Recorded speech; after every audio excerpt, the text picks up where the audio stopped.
Welcome to my channel. ఈరోజు మన recipe వచ్చేసండి వెనిలా ఐస్ క్రీమ్ అనేది ప్రిపేర్ చేసుకుందామండి. దీనికోసం నేను ఎటువంటి క్రీమ్స్ అనేది వాడట్లేదండి. అలాగే బీటర్ అనేది కూడా యూజ్ చేయకుండా మనం వెనిలా ఐస్ క్రీమ్ అనేది ప్రిపేర్ చేసుకుందామండి.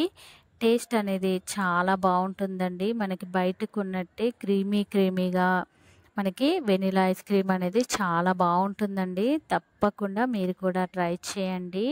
అలాగే ప్లీజ్ మన ఛానల్ని సబ్స్క్రైబ్ చేయండి. అన్నీ ఇంట్లో ఉండే వాటితోనే సింపుల్గా మనము ఈరోజు వెనిలా ఐస్ క్రీమ్ అనేది ప్రిపేర్ చేసుకుందామండి.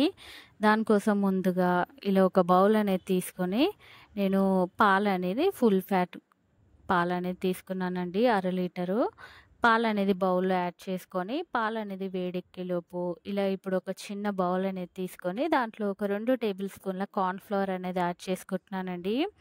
అలాగే దీంట్లోనే ఒక పావు కప్పు పాలు అనేది యాడ్ చేసుకొని కార్న్‌ఫ్లోర్‌లో ఎక్కడ ఉండలు అనేది లేకుండా పాలల్లో బాగా కలిసిపోయేలాగా ఇలా బాగా కలుపుకోవాలండి. ఇలా కలుపుకున్న కార్న్‌ఫ్లోర్ పాలు అనేది పక్కన పెట్టేసుకొని ఈలోపు మన పాలు అనేది కూడా మరిగిపోయాయండి. ఈ పాలు అనేది కొంచెం దగ్గర పడే వరకు పాలు ఇలా కలుపుకుంటూ మనం మరిగించుకోవాలండి. ఇలా పాలు మరుగుతున్నప్పుడే దీంట్లోనే ఒక పావు కప్పు షుగర్ అనేది కూడా యాడ్ చేసుకొని మన షుగర్ అనేది కూడా యాడ్ చేసుకున్నాక పాలు అనేది ఇలా కలుపుకుంటూనే మరిగించుకోవాలండి. చూడండి పాలు అనేది కొంచెం దగ్గర పడ్డాయి కదండి. ఇప్పుడు దీంట్లోనే మనం ఇందాక మిక్స్ చేసి పెట్టుకున్న కార్న్‌ఫ్లోర్ మిల్క్ అనేది దీంట్లో యాడ్ చేసుకొని ఎక్కడ ఉండలనేది కట్టకుండా పాలనేది చిక్కబడే వరకు అనేది ఇది కలుపుకుంటూనే మనం పాలనేది మరిగించుకోవాలండి.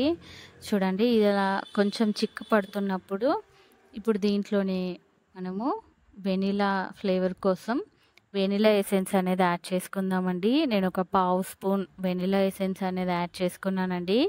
వెనిలా ఎసెన్స్ అనేది కూడా యాడ్ చేసుకున్నాక ఇది అనేది బాగా ఒక్కసారి కలుపుకొని చూడండి మన పాలు అనేది ఆల్మోస్ట్ దగ్గర పడిపోయండి. స్టవ్ అనేది ఆఫ్ చేసుకొని పాలు కొంచెం చల్లారాక మిక్సీ జార్లో యాడ్ చేసుకొని ఇప్పుడు దీంట్లోనే ఒక 2 టేబుల్ స్పూన్ల మిల్క్ పౌడర్ అనేది యాడ్ చేసుకుంటున్నానండి.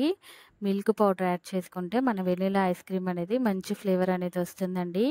ఇప్పుడు ఇది అనేది ఇలా మంచి క్రీమీ టెక్స్చర్ వచ్చే వరకు అనేది ఇలా మిక్సీ పట్టి అనేది తీసుకున్నానండి. ఇలా మిక్సీ పట్టుకొని ఇప్పుడు ఈ మిశ్రమాన్ని ఒక బౌల్లోకి అయితే యాడ్ చేసుకుందామండి. నేను ఇలా ఒక బాక్స్ అనేది తీసుకొని మనం ప్రిపేర్ చేసుకున్న ఐస్ క్రీమ్ అనేది బౌల్లో యాడ్ చేసుకొని ఇది అనేది 8 గంటల పాటు ఫ్రీజర్లో వదిలేసానండి. లేదా ఓవర్ నైట్ అయినా వదిలేసినా కూడా మనకు ఐస్ క్రీమ్ అనేది చక్కగా రెడీ అవుతుందండి.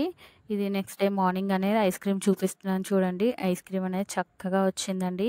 ఇది మనం ఫ్రీజర్లోంచి తీయంగానే డైరెక్ట్గా ఐస్ క్రీమ్ అనేది తీయకుండా దీని ఒక 2-3 నిమిషాలు అనేది పక్కన పెట్టేసి తర్వాత కనుక మనం ఇలా ఐస్ క్రీమ్ కనుక తీస్తుంటే బౌల్లోంచి అనేది ఐస్ క్రీమ్ అనేది సింపుల్గా ఇలా స్కూప్స్గా వచ్చేస్తుందండి. మనకి నచ్చితే కనుక పైనుంచి ఇలా చాక్లెట్ సిరప్ అనేది కూడా మనం యాడ్ చేసి తీసుకోవచ్చండి. చాలా బాగుంటుందండి.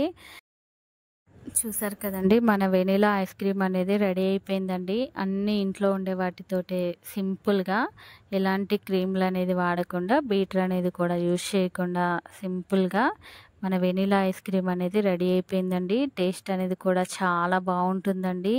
ఇలా మనం ఇంట్లోనే హెల్తీగా పిల్లలకు కనుక ఐస్ క్రీమ్ అనేది ప్రిపేర్ చేసి పెడితే చాలా ఇష్టంగా తింటారండి. తప్పకుండా మీరు కూడా ఒక్కసారి ఈ విధంగా వెనిలా ఐస్ క్రీమ్ అనేది ట్రై చేసి ఎలా వచ్చిందో నాకు కామెంట్ సెక్షన్లో కామెంట్స్ చేయండి. అలాగే ప్లీజ్ లైక్ చేయండి. నా మరిన్ని వీడియోస్ కోసం ప్లీజ్ మర్చిపోకుండా మన ఛానల్ని సబ్స్క్రైబ్ చేయండి, షేర్ చేయండి. Thank you for watching the video.